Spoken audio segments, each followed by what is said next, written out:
السلام علیکم۔ حجاج بن یوسف نے اگر ہزاروں بے گناہ مسلمانوں کے خون سے اپنے ہاتھ کو نہ رنگا ہوتا تو تاریخ اسلام میں اس کو ایک عظیم ترین ہیرو کے طور پر یاد کیا جاتا۔ یہ شخص خلیفہ ولید بن عبد الملک کا معتمد خاص اور ایک ملٹری اسٹریٹجی میں جینیس تھا۔ اس نے جو پالیسی مرتب کی مملکت اسلامیہ کی سرحدوں کو وسیع کرنے میں، وہ اتنی غیر معمولی اور حیران کن ہے کہ آج اس کا مطالعہ کرتے ہوئے عقلیں دنگ رہ جاتی۔ اس وقت کی جتنی تمام نون دنیا تھی خلافت کے مشرق میں، آخری سلطنت چین کی تھی، اور حجاج بن یوسف نے ایک طرف یہ ارادہ کیا کہ چین کو فتح کیا جائے، دوسری طرف وہ ہند کو فتح کرنا چاہتا تھا، تیسری طرف اس نے بازنطینی سلطنت کی معاشی طور پر کمر توڑ کے رکھ دی تھی، اور چوتھی طرف اس نے موسیٰ بن نصیر اور طارق بن زیاد کو اسپین میں داخل کر یورپ کو فتح کرنے کا پلان بنایا تھا۔ جو مہم اس نے ایشیا وسطی، افغانستان کے علاقوں اور چین کی طرف روانہ کی، اس کی قیادت قتیبہ بن مسلم کو دی گئی۔ یہ ان تمام مہمات میں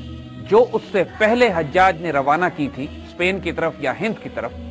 ان میں سب سے زیادہ خطرناک، سب سے زیادہ ایمبیشس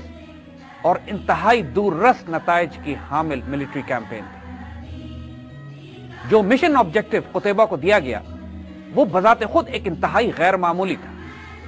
اور اس بات کی طرف دلالت کرتا ہے کہ حجاج کوئی عام آدمی نہیں تھا۔ اس کی نگاہ اور اس کی فراست، جہاں تک فورن پالیسی اور ڈپلومیسی اور ملٹری اسٹریٹجی، جیو پالیٹکس کا تعلق ہے، اس کے پائے کا کوئی شخص اس وقت دنیا میں موجود نہیں تھا۔ قتیبہ کو جو مشن دیا گیا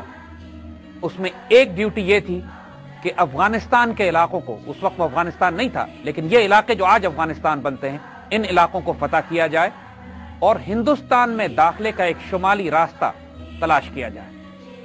وہ جو بعد میں خیبر پاس کے ذریعے وہ تمام راستے کہ جہاں سے مسلمانوں نے داخل ہو کر ہندوستان پہ فتح کیا، اس ہندوستان کی فتح کی پہلی داغ بیل، پہلا راستہ تلاش کرنے کی ذمہ داری حجاج نے قتیبہ بن مسلم کو دیا۔ دوسری ذمہ داری جو قتیبہ کو دی گئی وہ یہ کہ ماوراء النہر یعنی آکسس پار کر کے سینٹرل ایشیا میں داخل ہو اور چین کی سلطنت پہ حملہ کرے اور چین پر قبضہ کرے۔ یہ بذات خود ایک حیرتناک مشن تھا جو قتیبہ کے ذمہ دیا گیا۔ اور تیسرا جو بہت ہی زیادہ کرٹیکل مشن تھا، جس کا تعلق پوری دنیا کی تجارت اور معیشت کو کنٹرول کرنے سے تھا، وہ یہ کہ چین سے مشرقی وسطی اور یورپ اور ہند کی طرف جانے والی شاہراہ ریشم پر قبضہ کیا جائے تاکہ پوری دنیا کی عالمی تجارت مسلمان خلافت کے پاس آ جائے۔ اگر آج تھوڑی دیر رک کے آپ ان تمام اسٹریٹجک آبجیکٹوز پہ نگاہ ڈالیں کہ جن کے لیے قتیبہ کو روانہ کیا گیا تھا، وہ اتنے حیرانناک تھے کہ اگر ان آبجیکٹوز پر مکمل طور پر اچیو کر لیا جاتا، ان آبجیکٹوز کو حاصل کر لیا جاتا، تو آج دنیا کی تاریخ اور بھی حیرت انگیز طور پر تبدیل ہوتی۔ گو کہ آنے والے واقعات نے یہ ثابت کیا کہ پھر بھی جو مشن قتیبہ کو دیا گیا تھا اور جو ویژن حجاج نے ڈیفائن کیا تھا، اس کو ایک حد تک بھی اچیو کرنے کے باوجود 1400 سال گزرنے کے بعد کی تاریخ ان واقعات سے مرتب ہو رہی ہے کہ جو اس وقت حجاج نے قتیبہ کو اس مہم پر روانہ کرتے ہوئے طے کیے تھے۔ آئیے اب یہاں پر تھوڑا سا ایشیا وسطی اور سینٹرل ایشیا کے سیاسی پس منظر اور اس علاقے کی جنگی اور معاشی اہمیت پر تھوڑی بات کرتے ہیں۔ سینٹرل ایشیا کے وہ تمام علاقے جو ماوراء النہر کہلاتے تھے، یعنی دریائے جیہوں یا آکسس کے پار کے جو علاقے تھے، وہ ہمیشہ سے پرشین امپائر کے تحت رہے ہیں۔ جو پرشین امپائر میں جب مسلمانوں نے قبضہ کیا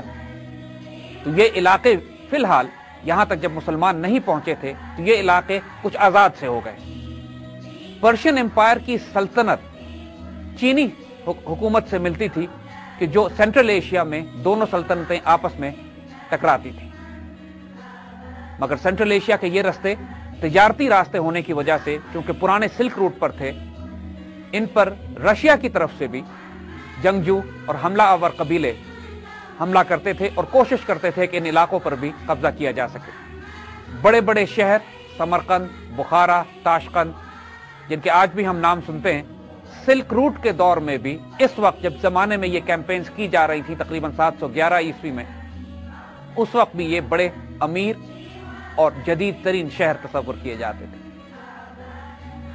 عام طور پر یہاں کی آبادی زیروسٹرین یعنی پارسیون مذہب تھی،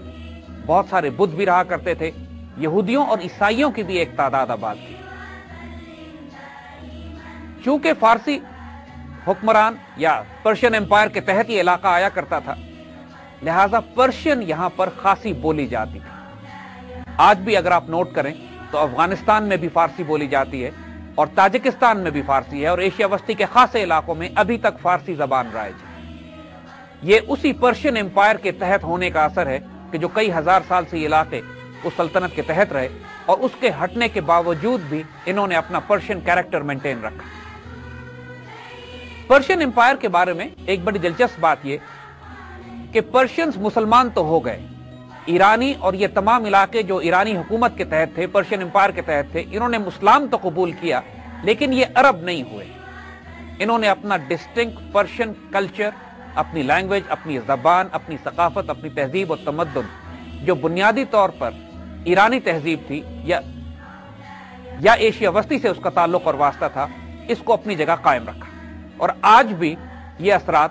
اس علاقے میں قائم ہیں۔